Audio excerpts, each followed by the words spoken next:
Hi, welcome to CXPS Atlanta, the third of our regional events this year.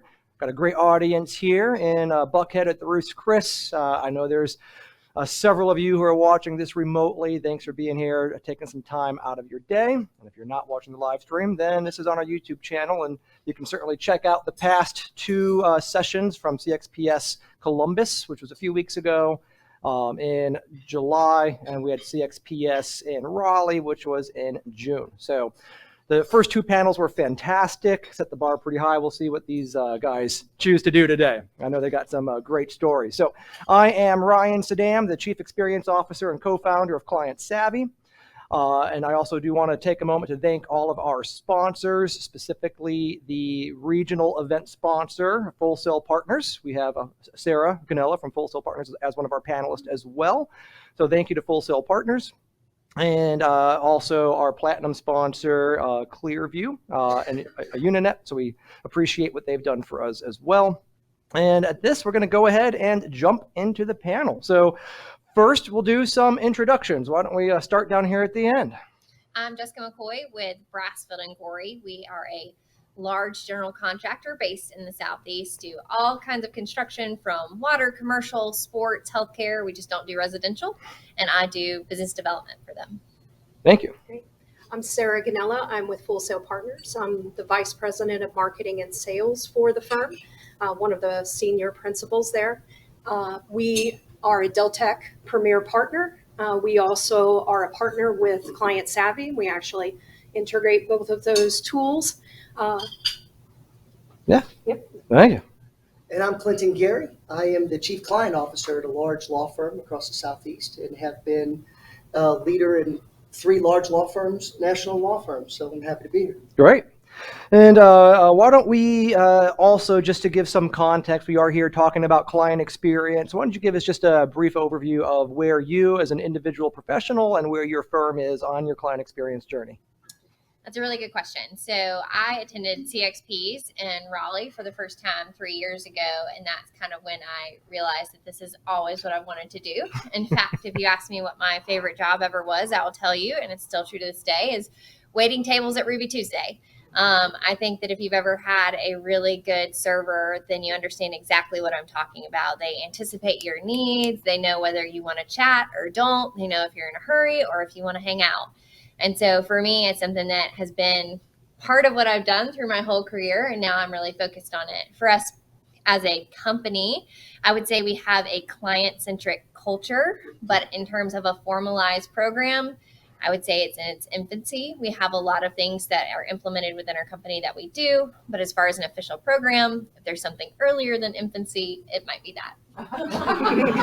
And I'll brag on Brassfield & Gorey a little bit. I've had the pleasure of working with them for 8 years, and for 8 years they have been one of the top 5 rated professional services firms from a client feedback perspective in the globe. So while they might feel they're in their infancy, the culture they have in place is very, very strong. So great work, guys. Great. From a company perspective, Full Sail Partners has actually been using the client feedback tool for over a decade now. And so from a company perspective, we have continued to grow, focusing on client experience. And here recently, we're focusing more on the client or the employee experience and the overall human experience across the board. So understanding a little bit more about how our employees are impacting everything that they touch. And so everything that whether it's interaction with each other, interaction with our clients, with anybody that we're utilizing. So we're starting to expand. We also are focusing and have someone now specifically focused on client success.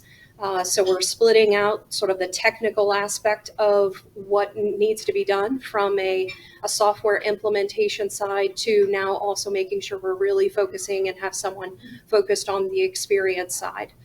From a personal perspective, I remember going to, I think it was an SMPS conference, and seeing Ryan as well as Mike Phillips present, and it really clicked for me. And I was the person that actually brought it to the firm and helped to change the overall philosophy within the company. Fantastic. Excellent. I've started in the Big Four, or what at the time was the Big Five with Arthur Andersen, and from there moved into the legal industry. And I've had the pleasure of working for three great firms, but really bringing the best practices that big accounting was doing years ago into the legal industry, and finding that the legal industry is embracing those, understanding that now the competition that's being faced within the legal industry in the last couple of years, they are morphing just a few years behind now where big accounting is. It's right in my wheelhouse. I've enjoyed it. I'm a process person by nature. I have a title. I've been a chief marketing officer at three different firms, but I rely on great marketers around me. I'm a process person to make sure the right things are being done by the right people at the right time. And that seems to have fit beautifully at this time with the client experience, because it is a sense of consistency that you have to get across a large firm to be able to provide the same experience or baseline of a great experience across a broad organization. And that's a process orientation. So there's two that really were inflection points for me. If you haven't seen them, Denise Young wrote a book called Brand Fusion, which had a wonderful quote in it that I've kind of hooked onto, which is, the client experience can never be greater than the employee experience. So I appreciated what has been said here, in that when we think about the word experience, it's got to be equal measure of managing the employee experience and the client experience. And so I've loved doing that. Right. And so that talk of process is really interesting. I think that leads nicely into where Jessica is starting out, since you are in that early.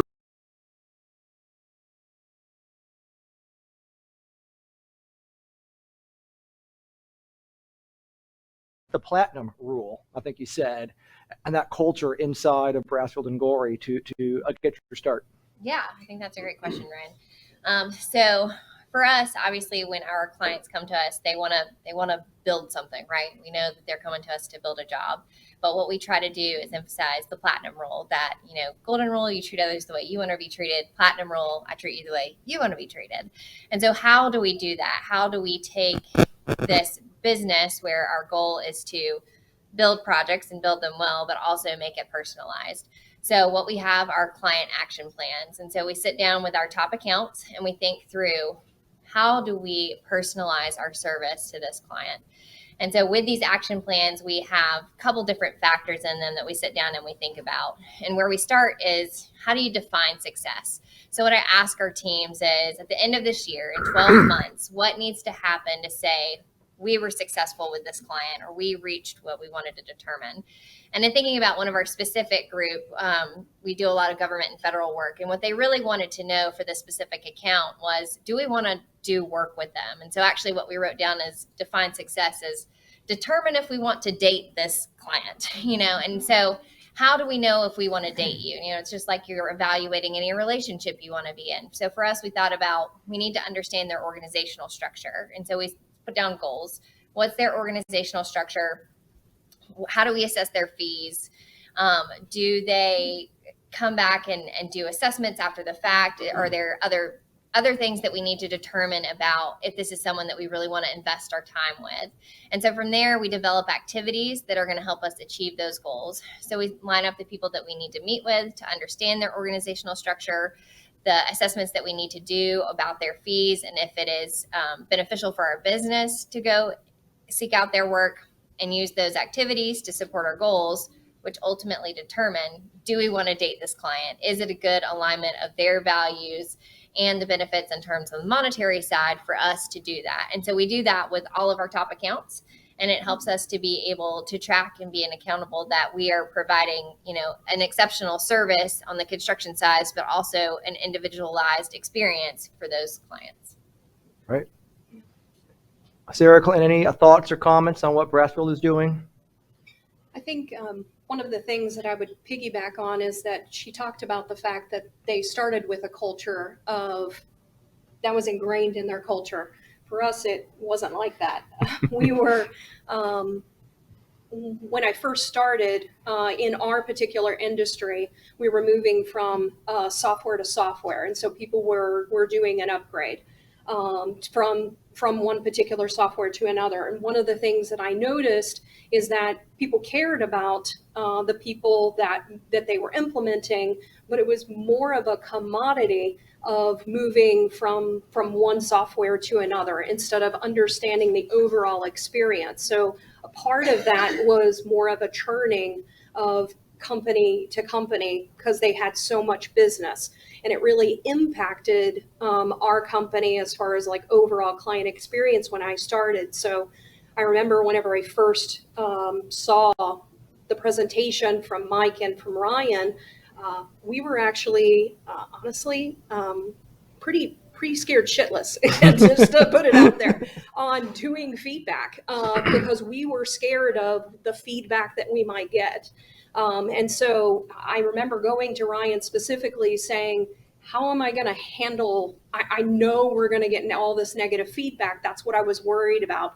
And I was worried about how it is that we were going to overcome that negative feedback. And I can just say that the best advice that I have is just start. Because if you don't start, then you're never going to get over that hump. You're never going to actually get to where it is that you want to go. So although their environment was a culture of that, some of you may be in the position that we were in, that it wasn't a culture that was the most ideal for starting client feedback and a client experience. But through time, you really start to work with your employees, work with your clients to get them to understand a different process, to be able to change the culture to be more like where they've ended up. One of the things I like that she said, that Jessica said, was you had mentioned that client experience right now is at the top of one of the topics that's being talked about in our industry.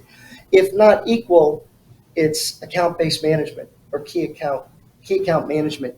And that's a blend of both of those. She's spot on what is probably the most important two trends right now in the professional services industry, is blending that client experience, not being fluffy. The best way to make client experience not fluffy is to drive it straight down to clients, and to manage it is what she's done, which is key account management. Absolutely agree. And the best way actually to bridge a marketing and business development team, that sometimes the business development team is off in their other area. What a beautiful way to, because a lot of us work in departments where there's the marketing side and the business development side. She's bridged them both. And then you got to bridge the operations side and everything else too. So that's really what CX is about, is bridging all of those gaps so that the client has a consistent, consecutive journey as they interact with all those different functions internally. So Sarah, you already shared a fair bit about how you went from fear of the assumed unknown, and you've made some progress, and I've gotten to work with you for over a decade now, and you've increased your Net Promoter Score at Full Sail Partners 50 points. I mean, that's a dramatic turnaround. So can you tell me a little bit about where that came from and how that's working? Yeah, I would say the first part was doing that initial push of information. So asking clients for that feedback. Then we really had to think about how it is that we were going to respond. Honestly, it ended up not being as bad as we thought it would be. It never is. Yeah, and so I would say that first push, you just have to do it. So it's really getting a baseline of and understanding where it is that you currently are at.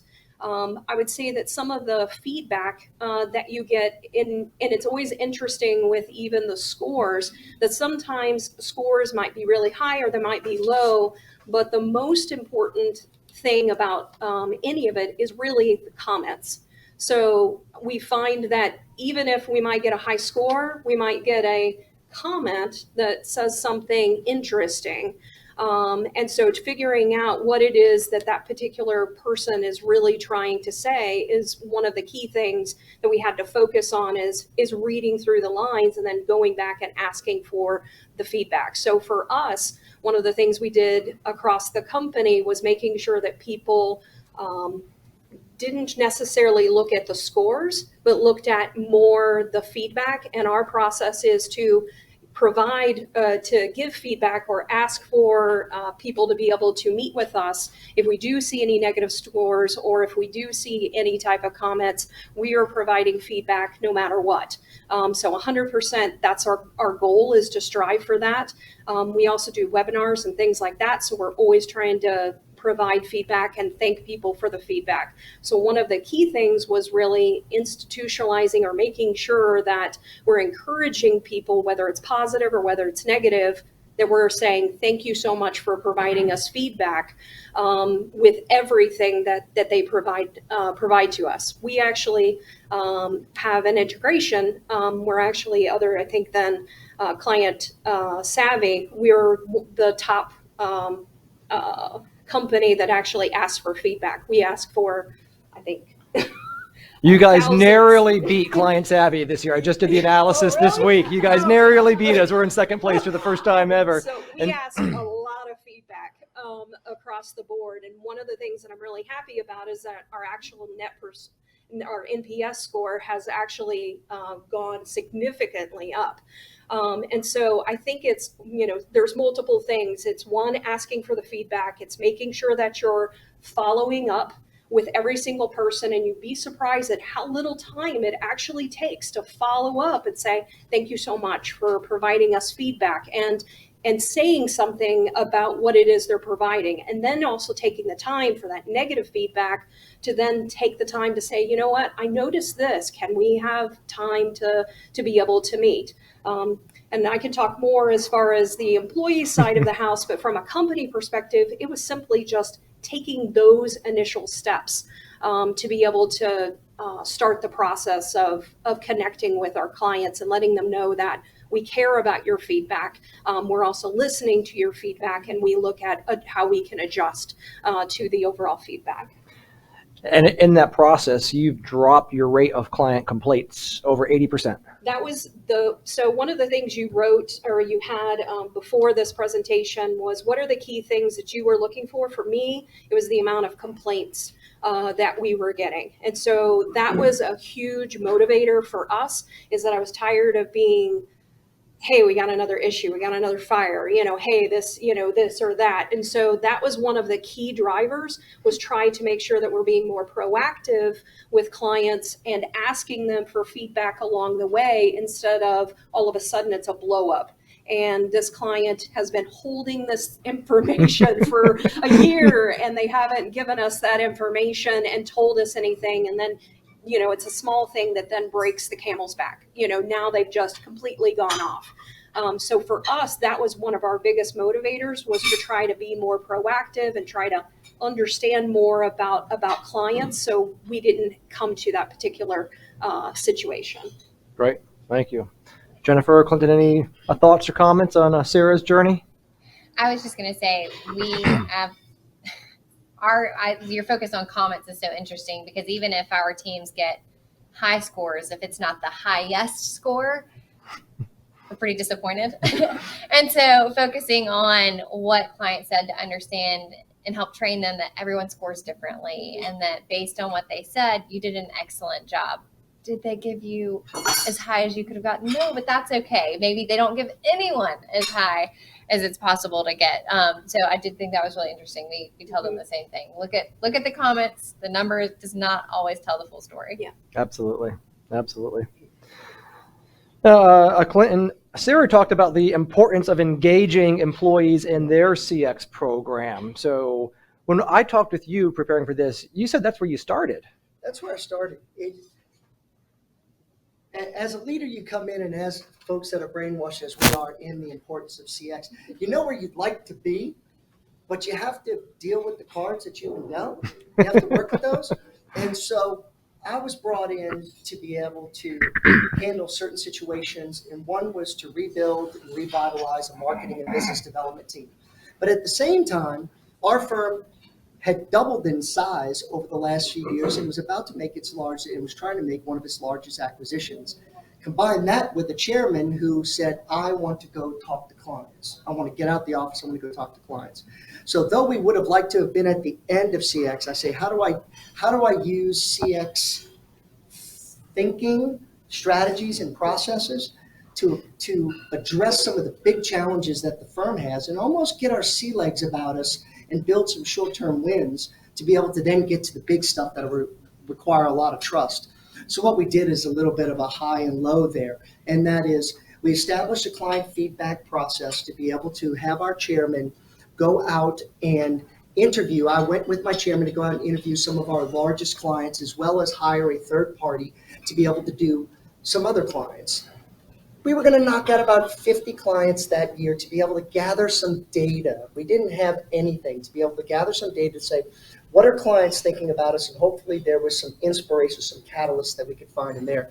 But on the backside, thinking about all of those attorneys that we had brought on, that we were trying to bring into a unified culture before we could ask them to unify the experience, we decided to take on our own employee experience project. So what we did was we interviewed 30, 40 attorneys, and we went to them. And before I started rethinking my org chart of what's marketing and business development, the idea was, what do you need? What are your challenges? What are the obstacles from preventing you to get what you need to grow your practice? Forget marketing, business development. What do you need to grow your practice? And by working through that, we were able to identify 4 personas within our attorney population of the firm and say, okay, we understand now, not every attorney, if you tackle every attorney individually, you can't have a marketing and business development team large enough. But if you cluster them into personas, you can now build out processes and capabilities in your team to be able to meet their needs.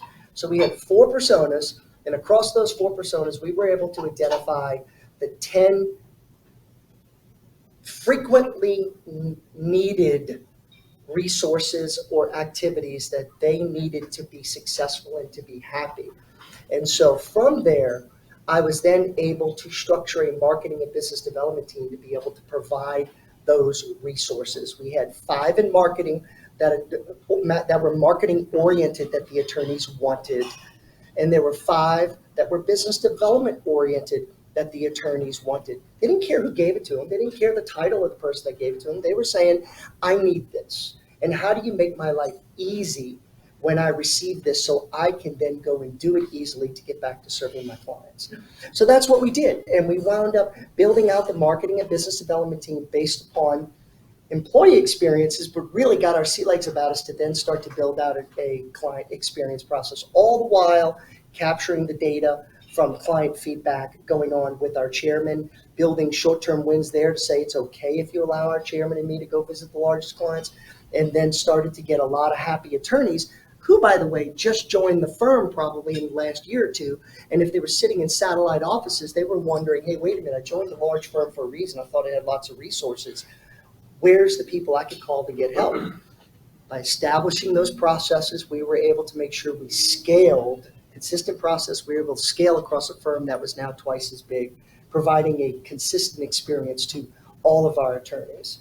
So that's how we approached it. And now we can move into the more key account management ideas. Can't leave it. Here's my takeaway. One of the takeaways is you can't leave attorneys behind to go focus only on the attorneys that have the important clients. Where's the employee experience so that all employees have access to the same level of quality knowledge, people, tools, and resources to be able to, so that they can go and provide a great client experience. Then you go double down on the ones that you know will be catalysts for growing revenue and culture movement. So that's kind of where we are, what we did. Thoughts from your peers up here? I would say I completely agree greatly. You know, I say we have a client-centric culture, but that's because we have an employee-centric culture. I mean, our purpose statement, the first thing it says is building exceptional people. And that is at the heart of everything we do, is that we couldn't do anything without the people who work for us. So I think you hit the nail on the head. Like, that's exactly where you have to start inside the house before you can work outside the house. And I'll follow up on that just to make sure I give the appropriate kudos is, you know, whatever title I am and wherever I sit, the people that are actually doing the real work are the teams that we have, the folks that we serve. So by doing this, I was putting them in the best position to be successful. All the great stuff that I talked about today are the 12 people back at the firm that are doing a great job. So you've heard from each of the panelists so far, some things that they're working on. I've got a few other questions, but I do want to pause and identify from the audience. Does anyone have any questions based on this first round of stories and experiences they've shared? No? All right. All at once. We'll keep on rolling. Hi there, Ryan King, Ogletree Eakins. Good to see you. Clinton, for you, just because we both work in legal, how did you even broach the subject, to stand in the doorway. You know, because a confused mind always says no. And so if you come with terms and buzzwords that aren't voir dire and legal terms, right, I'm going to say no. Did you just really make it as simple as, what do you need? I want to serve your needs, and tell me the best way how. Yes. Okay. In interviewing the attorneys, they always had, since a lot of them had recently joined the firm in the last year or two, it was easy for them to be able to see what they had before, where the challenges were. So they really weren't slinging mud at our team. Mm-hmm. They were saying, here's where I was. Boy, I wish I would have had that. Mm-hmm. They were able to come out with a wish list. They really weren't complaints, because we had doubled in size. There were so many attorneys in so many offices. So that way we were able to sit down with them, and I said, give me an idea of what you need to double your business. Oh, and by the way, what do you need to make your life a little bit easier? In many ways, it's like a client feedback survey, right? And that they were not hesitant in telling me what they needed. What my job was to depersonalize it, not to say that, well, this marketing person or that business development person, what do you need, and allow me at my time coming in is to be able to structure a team to be able to give you what you need. Great. You know, another good question that can help get past, we talked in this morning session about how 93% of people are conflict avoidant. So if you go into a conversation with, hey, what can I do better? Whatever comes out of their mouth can feel like criticism, and that can be very challenging for a lot of people. So another great tool you can use is, hey, what would a perfect fill in the blank do that no one's doing for you right now? So what would a perfect law firm do for you that no lawyer is doing for you right now? What would a perfect BD team do for you that no one's doing for you right now? So whatever comes out there, that's not criticism. I mean, no one's doing it, so I can't criticize you. I'm saying, boy, I wish BD would solve this for me.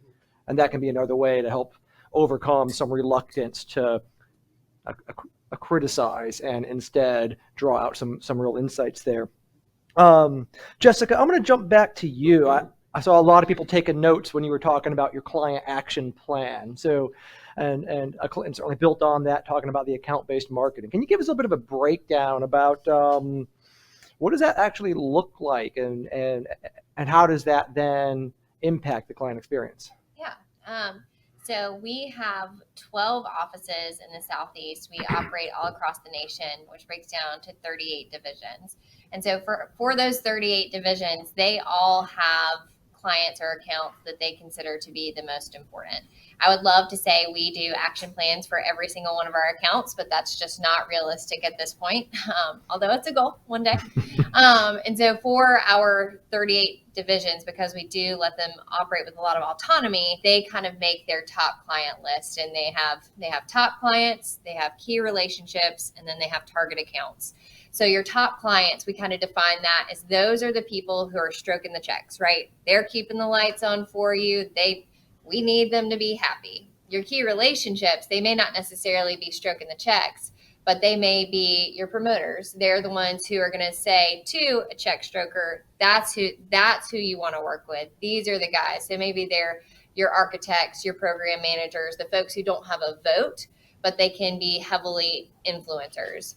And then our target accounts, those are the folks that we want to move into a key relationship or top client category. And so for our 38 divisions, they get to decide who falls where. And that list is completely up to them. And they may have a heavy, they may want 3 that they really want to focus on, or they may have 10. I try to narrow them down. I say, if we're going to do this correctly and have it be effective, we need to keep it a smaller pool. So they get to make that decision. And then as a company, we have what we call our top clients and national accounts. And so national accounts are going to be clients that reach from Nashville to Orlando to the Carolinas. They're critical to multiple business units.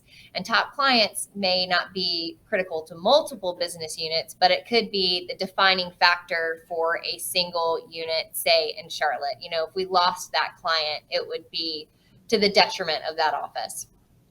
And so for me, what I get to do is I get to make sure that those top clients and national accounts, that we're really staying on top of them, that they're not slipping through the cracks, and that they're receiving a standard of exceptional service, so that if I build a job in Atlanta and I fall in love with the team, that team doesn't have to move to Dallas. I can say, listen, Mr. Client, Miss Client, come to Dallas. That same team you fell in love with in Atlanta, I've got the same people who are going to give you the same service, and it's going to be just as fun as it was in Atlanta. And so that my teams can go back, they can look at this plan and say, oh, here are the hot buttons. Here are the things we're going to run into. Here's their preferred communication style. Here are the things they like to see in billing and invoicing. You know, they don't want to be entertained. They do want to be entertained. What are the things that are most important to them? And so as far as execution, you know, I really look to our divisions and to do that at a team level. And then we are going to have our executive team who they know who they want to keep track of all the time. And so that allows us to see what's happening across the board. That's excellent.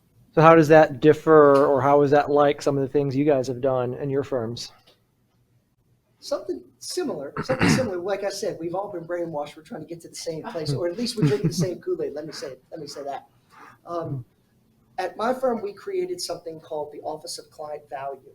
We gave client experience a home within the firm, but I realized that we really couldn't use the word client experience. It was not tangible for lawyers to go from 0 to 60, to go from, oh, I'm doing marketing, client experience.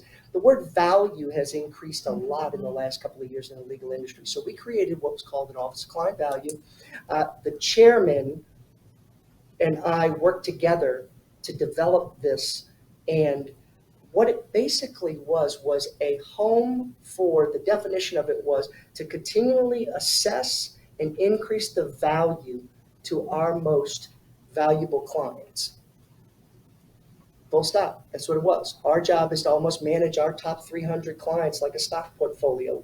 What are they doing well? Are they up? Are they down? Are they challenging? Are they facing needs that we need? So very similar, but we handle, I like what she said, because you don't handle every client the same way. Based upon an assessment of a client, it was our job to funnel it into one of 4 actions. One was a visit by the chairman. One was a call by a third-party client feedback person. Another one was assigning action items to the relationship partner. One was a multidiscipline review of the client. And the last one was formal, in-depth key account planning, because not all clients fit one of those. So with the chairman and myself collecting the information, talking with the relationship partners, and talking about what we call the digital voice of the client, how those clients are engaging our firms, as well as looking at the financials, partnering with the CFO, we did a quarterly review of our top 300 clients and said which ones need to move in a funnel of an action that's appropriate to where the client is. So client value really became, what we did was start to get our sea legs about us on the assessment of our clients now, before we started to go say, how do we serve them? Right. So that was, but you couldn't do the assessment until you got the employee experience right, because if we were going to add more work to the attorneys coming out of this, we had to have streamlined processes for them to make it easy then to go do that work. So employee experience, client assessment, client experience. Very similar, I think. You had a very way of refining that and going straight to your top clients. I had to spread it out more across 300 because of the newly expanded firm. If you go to only the top 10 or 20, I would have left a lot of new attorneys out that would have said, hey, what about me? Right. So I had to go 300. Yeah. And both of you talked about value in different ways, but I like how you specifically talked about bringing in the CFO. So you're looking at this, what is it worth to us? You talked about financial metrics as well. How do we make sure we're protecting revenue and really fostering growth? So client experience, it can be a warm and fuzzy thing that's, the next phase or fad, or it can really be a tangible, integrated part of creating business value back to our shareholders. And what both of these stories have done is really talk about that integration of the client experience into not just value for the client, but it's value capture. You create the value first. That's what client experience is all about, creating value. And then you go into the value capture phase, to where now you don't have to be cheaper than the person across the street. You don't have to compete in public bid. You can get these negotiated contracts that come in where you get to set the pricing. And you know what? Your clients are happy that you're making a lot of money. How many suckers have you seen driving a Mercedes with the frown on their face that they overpaid for transportation? Usually they're pretty proud that they're driving a Mercedes. They know they paid more. They're glad to be associated with the luxury brand. And so that's what client experience can help us do. That's how we get to luxury. We can't do it with leather and power seats and those kinds of things. We don't have that physical product. But you're really talking about creating those luxury features that are really tailored to the client, so the client perceives value. When they perceive value, they're happy to pay for value. I love that because we would call it, if they had the gold card, what does that mean? What do they get extra from us if they have the gold card? You have to start thinking. That's client segmentation, right? Yeah. I mean, client experience, you can't give the same expensive experience to all of your clients. Yeah. So, Clinton, I do want to ask you the next question. You talked about this focus internally. I love this kind of yin and yang of the external and the internal. Sarah's kind of right there in the middle, almost strategically. You'd think we planned this. You talked about building these really targeted services internally for your attorneys. That sounded cool, but I really like hearing stories. Can you tell me a specific story about one attorney, what his or her needs were, and how you met them there? Yeah, one of the things, and it's squarely on the employee experience, and I think you could take it to the client experience if you extrapolate. So what we've done, what I heard in one of the across the personas was that idea of how do I market myself internally? Because that's the name of the game in legal. A partner calls up another partner or another associate and says, I want you to be staffed on my project. The more you have of those, the more work you have done. And it's become challenging in law firms where most staffing was done. You walk down the hallway, you grab the person that you've sat next to for the last 10 years and you ask them, but that left everybody else that was sitting out at these offices. So how do you create really this idea of a digital firm so that way every attorney has the ability to present their capabilities and their desires to all of the attorneys within the firm and be considered for the great opportunities that are across the entire footprint of the firm? Think of it almost backwards of a client wanting to know all of your capabilities within an organization. So what we did was we implemented what I believe is one of the first. It's really a robust internal LinkedIn system for our firm. It allows every attorney to be able to come in and capture in what I call a LinkedIn profile internally, their experience, their skills, their affiliations, and their aspirations. Let me not just tell you what I've done. Let me tell you who I am and what I want to do. Because we had to speed up the ability of knowing, liking, and trusting between attorneys so that way there would be more collaboration, which would offer a greater multidisciplinary solution to our clients if they come together more. So what we set up was, and this is by Nudesic, a great platform called Icon, is an internal LinkedIn system that allows every attorney to be able to set up their own robust profile. So now imagine that a partner within the firm can search across our organization and find, say, for example, an associate in a smaller office in South Carolina that happens to have in-depth knowledge, personal knowledge of, say, the automobile industry or the music industry. I'm trying to find somebody who's done this M&A deal. Well, now I'm trying to find somebody who's done an M&A deal, who's an associate, who's in this office, that, I happen to see they like biking. I like biking. More than likely, I have fast-tracked knowing, liking, and trusting an individual. Oh, and by the way, given the societal events that we are having right now, those affiliations have become even more important, especially if you're trying to create a diverse team from across your firm. Now an office doesn't have to be diverse. A firm diverse is more life found and inserted into opportunities that the client wants and that benefits the firm. Cool, thank you. Yes, sir. All right. So for the remote audience, sorry for that. In Columbus, my computer caught fire. This one, the power supply died. So we're just having fun. Yeah. Anyway, technology. So thank you, and sorry for the distractions there.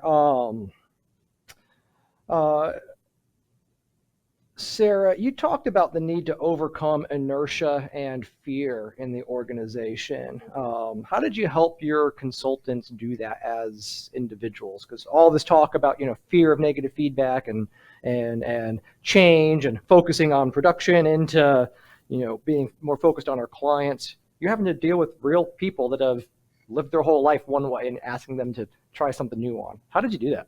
Yeah, I think first it's identifying that it really is fear that is keeping them from going the next step.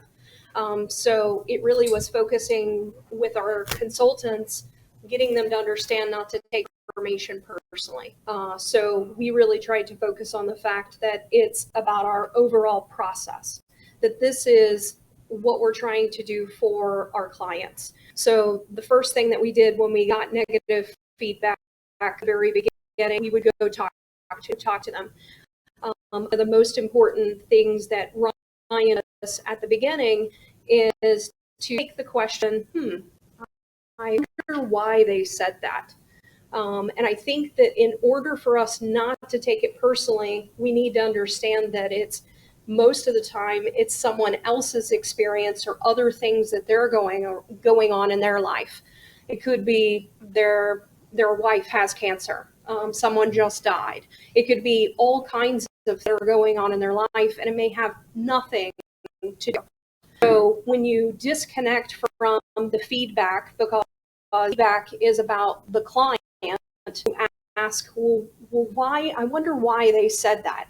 So is it they have an aspiration, and for whatever we did, we ended up impacting that aspiration of that they're going in the company. It's really taking that time to take it off of you personally and understand that this is how they perceive the experience that you had, and really focusing on the client. So that was sort of step one. Step two was getting comfortable with the feedback. And I know Ryan mentioned earlier, I think that this is probably one of the most important things that you have to tackle is people in conflict. And even internally, we've talked about the different types of things. I was always really good at handling conflict. As far as if I get negative feedback or things like that, I didn't take it personally. I was like, okay, well, let's talk. How is it that we can adjust? But other people don't necessarily, and getting them to sort of put their ego aside, put their maybe fears of self-doubt aside. Sometimes it might be figuring out those types of things that you have to do to try to focus more on the employee and their personal life and the things that are going on with them as well. And then the third thing was realizing that when you get feedback, whether it's positive or whether it's negative, it's an opportunity.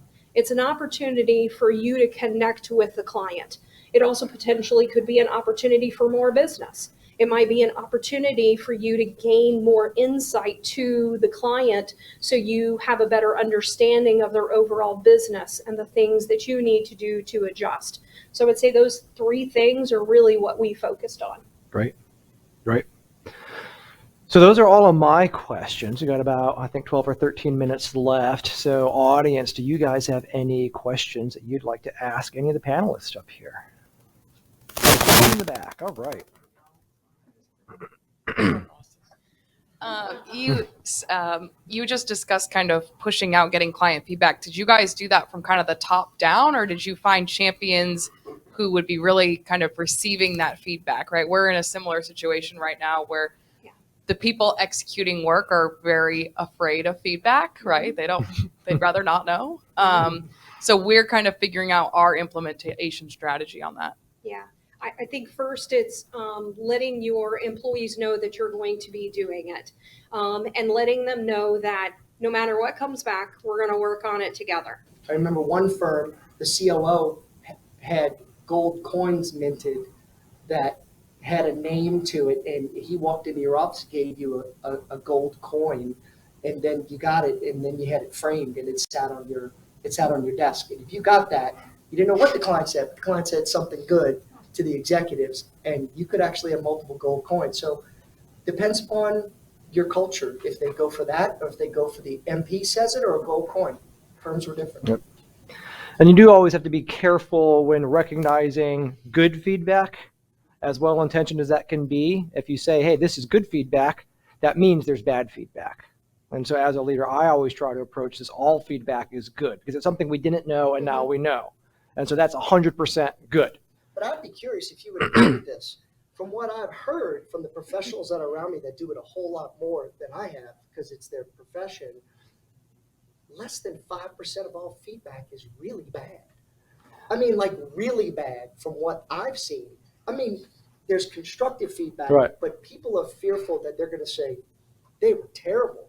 That just doesn't happen a whole lot. 7% of clients in professional services are actively looking to bring their work somewhere else. They feel maybe trapped, they've got to wait for the contract to end, something along those lines. So there is a contingent out there.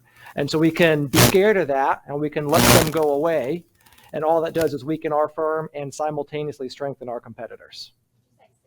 7%. And 1 out of 4 clients are sitting on a complaint. So that also tells you a complaint doesn't mean things are bad. You could have a raving fan. I mean, I love my wife. She's here with me today. She loves me. But I tell you, she probably has a couple of complaints. It doesn't mean our relationship is insecure. So we've got to separate the knowledge between learning where I can be the better version of myself for you and understanding where do we really have someone that is disconnected from us. So I think that's a huge point. I have one particular client that comes to mind that gave us some negative feedback here recently, but it's like one of our best clients.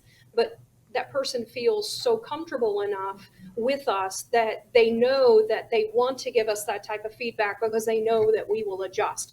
So I think that it's really important, like Ryan said, to not just focus on the good. It's important to focus on how you handled any negative feedback that you got. So it's really celebrating both and identifying both.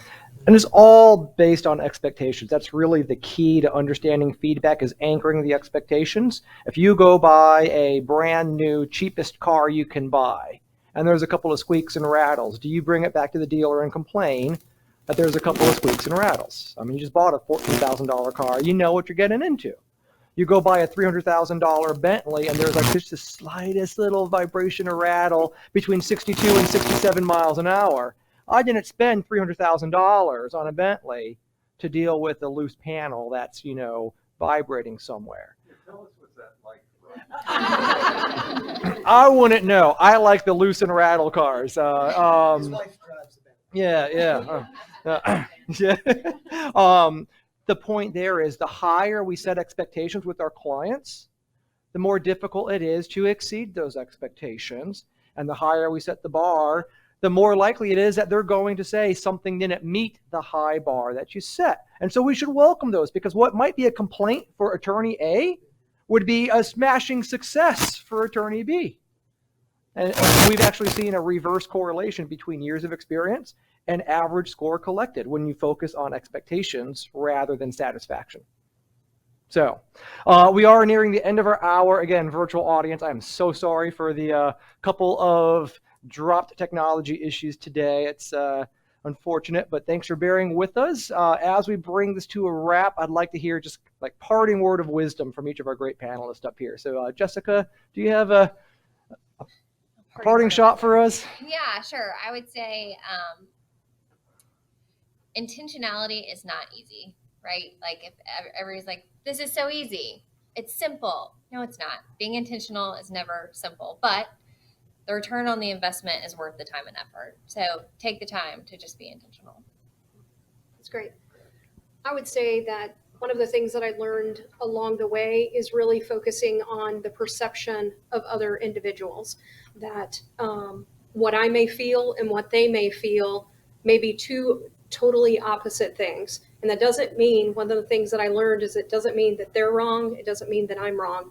I think in society, not just business, we would be a lot better off if we realized those types of things, that it's really just understanding the other, taking the time to listen, understand, comprehend, because communication really takes that comprehension aspect of putting yourself in their shoes So for me, it really has been sort of eye-opening just across the board, not just in business, but in personal life, in understanding that perception is reality for someone else.